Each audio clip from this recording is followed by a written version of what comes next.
that yodel. And some people might not like this kind of. I don't even know. In fact, it's something that could be discussed. That's a yodel, by the way. This is pretty much. We're back in the studio with a good cup of coffee for one more vocal analysis. And today you are listening to Sienna Spiro, Die on This Hill. Now, this is a fantastic song. I won't lie to you. I heard the song already. In fact, I have a couple students that are singing this song or working on the song, but I made sure to pick a version of it. I think that this one is actually quite new. She did it for the BBC channel, and I never heard this version. This would be a new version to me, even though I know the song. I must also confess that even though I have a couple students working on the song, and we've been working on the song, and I can say already that Sienna Spiro is a fantastic singer. I don't even know if I'm pronouncing her name correctly. She's an amazing singer. However, this is the only song of hers that I know. So if you want me to analyze more of her songs, please recommend me some down here and we can look into it. I would love to make videos on other of her songs. Alright, so let me know which of them you would like to hear. If you are new to the channel, my name is Kyle Leach. I'm a singer-songwriter and voice teacher. As a singer-songwriter who loves coffee, as you might see, I released a few months back my latest single. It's called Leave It All Behind. If you like rock, if you like high vocals, distorted guitars, you might like the song. It's called Leave It All Behind. I'll leave it up here for you to check it out, and I would love to hear your feedback on it. And I'm about to release another song. It's also a rock song. This one will hit heavy. It's called Canvas of My Soul. And yeah, we just recorded the music video for it a couple weeks ago. We are working on editing it and getting it ready to release. So as soon as I have news, I'll keep you guys updated on it. And as a vocal coach, my work is focused on laryngeal biomechanics and physiology. So basically what the muscles that we have inside our larynxes, they do in order to perform the adjustments, the sounds that we have in contemporary singing. And that's also what will guide this analysis here. You'll be listening to the sounds that she's making, to techniques that she's using, and we'll be analyzing what's happening inside to create those sounds so that if you want, you can also achieve similar results with your voice. If you want to become my singing student, check out the link in the description for all of the info on my singing program, Building Your. Inside the program, we cover a broad range of topics inside vocal technique, vocal pedagogy. We talk about how to belt with a lot of exercises, but also how to sing with passive vocal schemes whenever you want to be really expressive with your voice using soft sounds. We talk about ornaments such as vibratos, yodels, runs, vocal distortions, how to practice and apply vocal distortions in a way that's safe, that will not hurt your voice. Of course, we don't want to hurt our voices practicing vocal technique.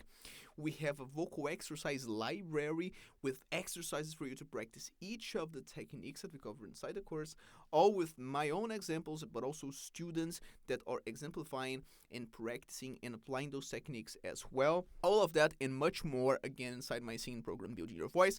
Click the link in the description for all of the info on it. Now, without further ado, let's listen to Sienna Spiro, Die on This Hill.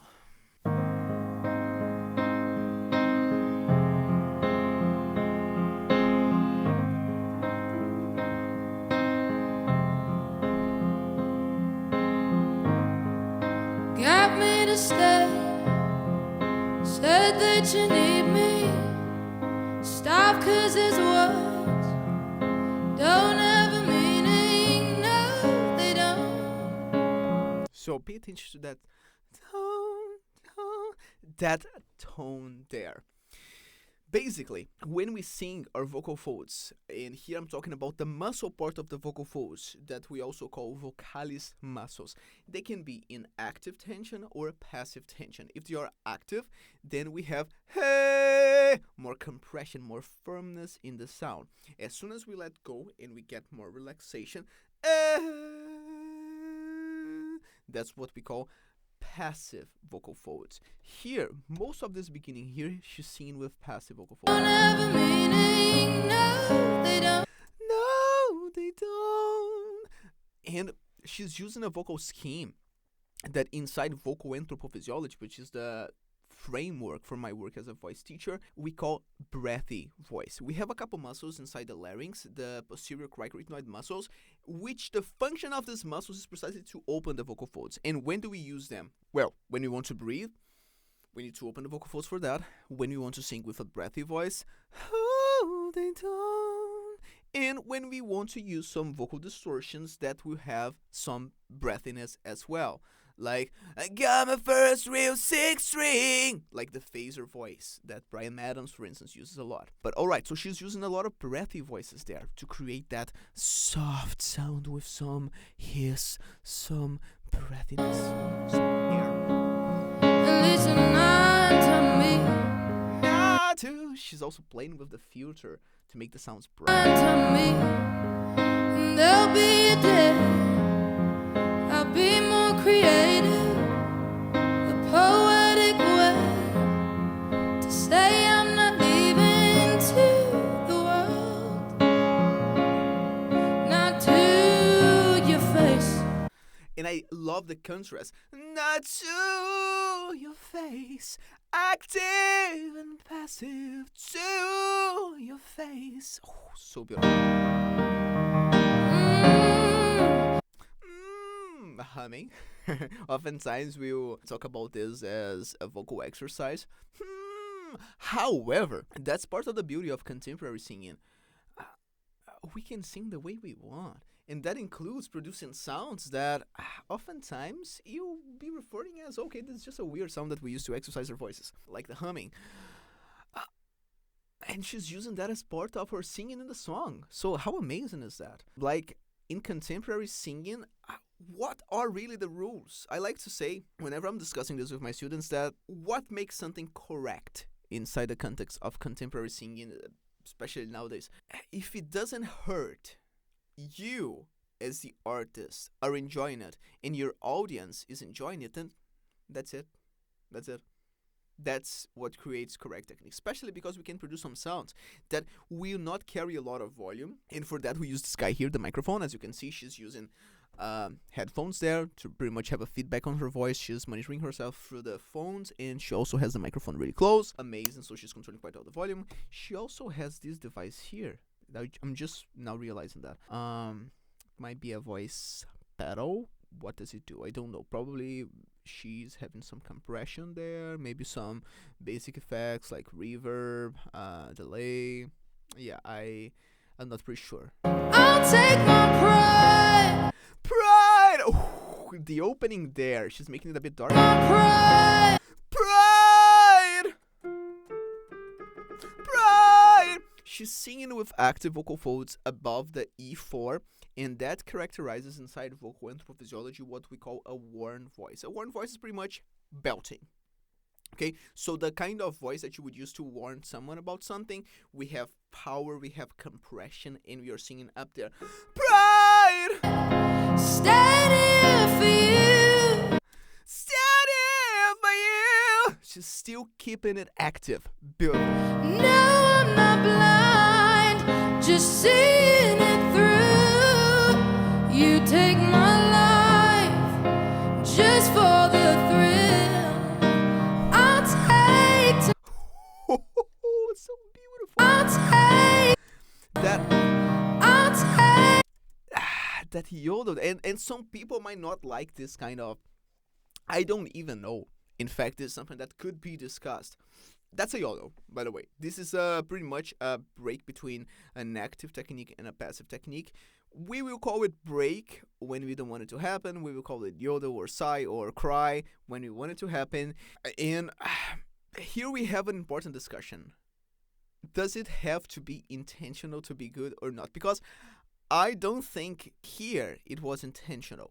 However, I must say that I like it quite a lot. And I'm not only, of course I'm biased, because I work with contemporary singing, and I appreciate all kinds of unique sounds that we have inside this world of contemporary singing. But I really, really like this. And you let me know in the comments if you do like this sort of, let's put in quotation marks, imperfections or not. And I wouldn't even call it that. Like, this is just a yodel. And again, I must say that I don't think that this yodel there was intentional. And to me, that doesn't take away its value. I like it quite a lot. I think it sounds really good with for the thrill. I think it's part of the emotion that she wants to convey. And that's what I'm trying to say. When the function of vocal technique is to convey emotion. When do you have good technique? When you are able to express or to make the audience feel that set of emotions that you want them to feel. So if you reach the goal, amazing. And sometimes you reach the goal by doing some things that, okay, were intentional, and also some things that were not intentional. And that's magic. That's magic.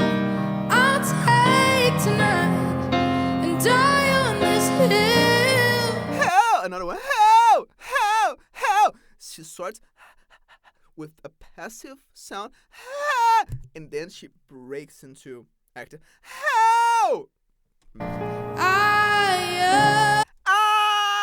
Really bright. Really bright. She's doing that by lowering the palate and raising the back of the tongue. Ways will. Vibrato. I know that I look yeah, we have a lot of yodels. stubborn and patient, but you wrote the book. I just took a page out to be loved.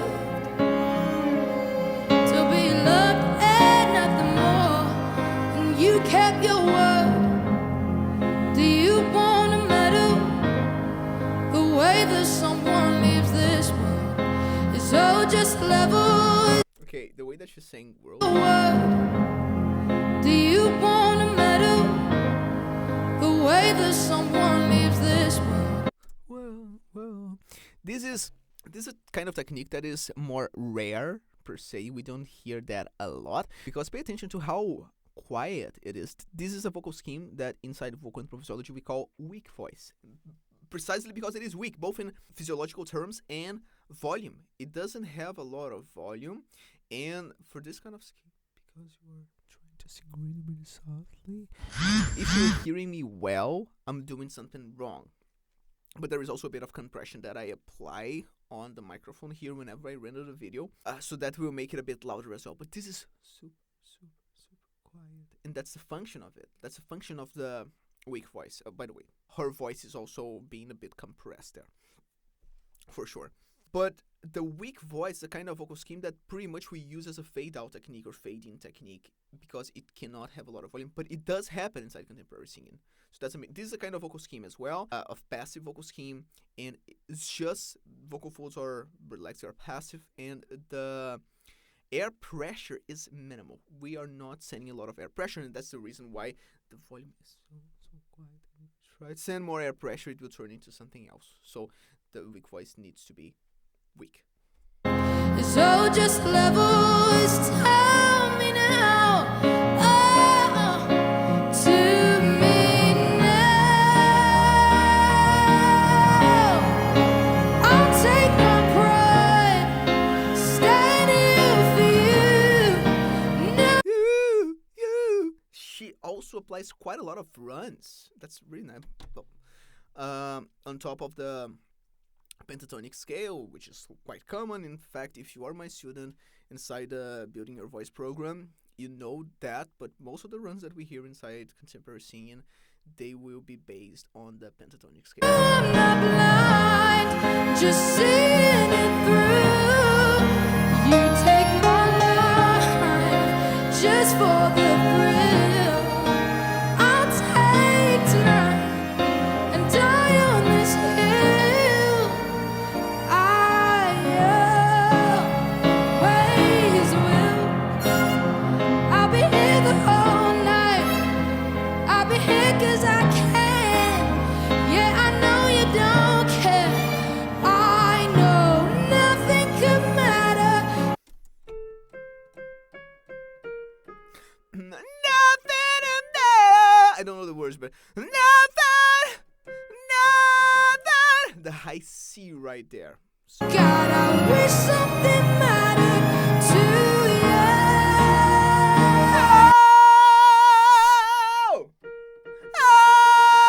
B flat. you. One voice. I'll take my pride. Stay. I love what she's doing. She's applying that kind of transitional yodel there in between high notes.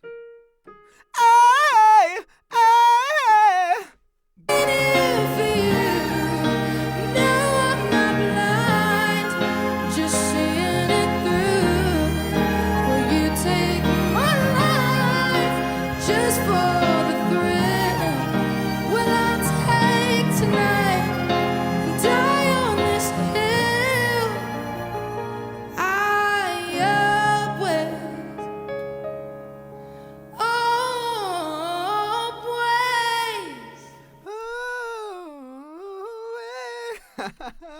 Such a rich and beautiful, gorgeous vocal run. Are your ways